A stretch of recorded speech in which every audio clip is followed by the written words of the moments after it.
캐나다 토론토 부동산 시장이 지난 90년대 경기 침체 이후 최악의 국면을 맞고 있습니다. 주택 매물이 넘쳐나 10년 만에 최고 수준을 기록했습니다. 전문가들은 연말까지 콘도 가격이 10%더 하락할 것으로 전망하고 있습니다. 렌트비도 하락세가 이어지고 있습니다. 전국 월세를 조사하는 렌탈-CA에 따르면 지난달 토론토의 평균 월세는 전년 8월 대비 7% 떨어진 2,697달러였습니다. CIBC의 최신 연구 보고서는 토론토에서 주택 관련 투자가 사라졌다고 분석합니다.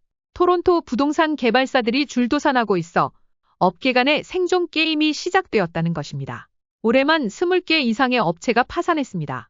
이는 공사 비용이 증가한 데다 건축허가 승인이 지연되고 미분양으로 자금 조달이 쉽지 않기 때문으로 풀이되고 있습니다.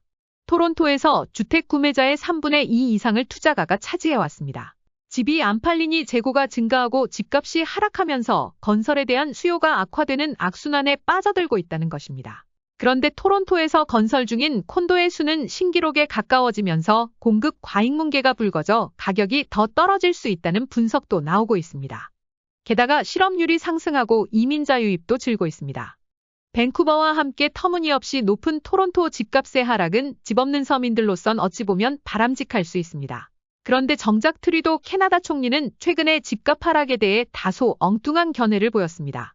트리도 총리는 지난 5월 말 글로브앤메일과의 인터뷰에서 정부는 기존 주택 소유자의 부동산 가치를 유지하는 동시에 젊은 캐나다인에게 주택을 저렴하게 공급하는 것을 목표로 하고 있다고 말했습니다. 트리도는 집은 은퇴를 위한 핵심 자산이므로 주택의 가치가 유지되어야 한다고 단호하게 주장했습니다. 하지만 일부 전문가들은 트리도 정부가 집값을 떨어뜨리지 않게 하면서 동시에 젊은 캐나다인에게 주택을 더 저렴하게 제공하겠다는 것은 너무 이상적이라고 지적하고 있습니다. 모순이라고도 합니다. 현실적으로 많은 젊은이들이 높은 집값 때문에 집 살 엄두를 내지 못하고 있습니다. 전국적으로 주택 평균 가격이 73만 5천 달러를 넘고 토론토에서는 100만 달러가 넘습니다. 평균 136만 불에 달하는 토론토 단독주택을 사려면 가구의 연간 수입이 26만 9천 달러가 되어야 합니다. 매달 내는 모기지는 6,485불입니다. 그럴 능력이 있는 가구가 얼마나 되겠습니까?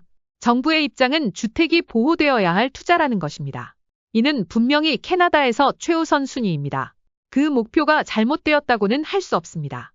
집값이 폭락하면 담보대출을 많이 받은 영끌족들도 낭패에 빠질 수 있습니다. 그러면 은행은 담보대출을 갱신하지 않을 것이고 그것이 또 다른 부작용을 불러올 수 있습니다. BMO 캐피탈 마켓의 수석 경제학자 로버트 카브식은 주택시장에서 무주택자들이 구매 능력을 갖도록 하는 데엔 대략 3가지 방법이 있다고 말합니다. 첫 번째는 주택 가격을 낮추는 것이고 두 번째는 이자율을 낮추는 것입니다. 세 번째 방법은 소득이 증가하는 것입니다. 주택 가격이 떨어지지 않고도 주택을 구매할 수 있게 한다는 개념은 이론적으로는 가능할지 모르지만 현실적으로 오랜 시간이 걸릴 것이 뻔합니다. 집값이 향후 15년 동안 상승하지 않고 소득이 는다면 아마도 젊은이들도 주택을 구입할 수 있을 것입니다. 하지만 그럴 가능성은 매우 낮다는 것입니다. BMO 캐피탈 마켓의 최신 연구 보고에 따르면 젊은 성인들은 끔찍한 2가지 즉 급증하는 실업률과 부담스러운 주거비용에 직면해 있다고 경고합니다. 이 2가지가 합쳐져 국가 최악의 경기 침체와 맞먹는 환경을 조성하고 있다는 것입니다. 이 문제는 당장 겉으로는 두드러지고 있지 않지만 경제의 바퀴가 얼마나 빨리 빠질 수 있는지를 고려하면 주의를 기울여야 할 때일 수 있습니다. 캐나다 실업률은 비정상적으로 빠른 속도로 상승하고 있지만 거의 전적으로 젊은 성인에게만 해당됩니다. 지난 8월 24세 미만 청년 실업률은 14.5%로 치솟았습니다.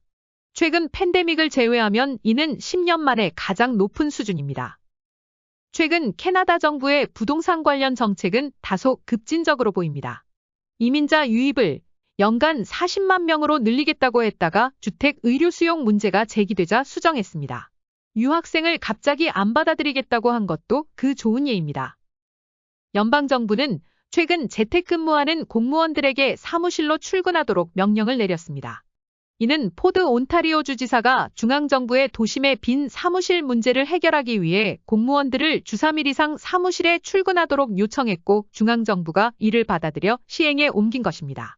그러자 공무원 노조에서 반발하고 나섰습니다. 원격 근무는 주거비 상승에 대처하기 위한 좋은 방안인데 억지로 사무실로 나오게 한다는 게 말이 되느냐는 것입니다.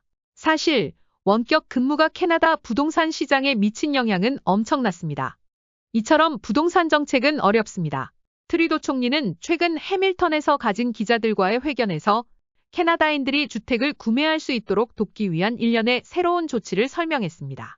집값이 말도 안 되게 오른 현실에서 많은 젊은이들이 집을 소유하는 것이 먼 꿈처럼 불가능하다고 느끼고 있고 집값 잡기에 실패했다는 여론을 의식한 것으로 보입니다. 트리도 총리의 지지도는 계속 떨어지고 있습니다. 트리도 총리는 캐나다 부동산 시장이 불안정과 불확실성에 시달리고 있으며 코비드로 인해 집값 가격이 급등했고 투기가 난무하며 한편으로 빈 사무실이 급증했다고 지적했습니다. 그는 이런 비상 상황에서 더 많은 사람들이 집을 살 수 있도록 돕기 위해 정부의 적극적 개입이 필요하다고 강조했습니다.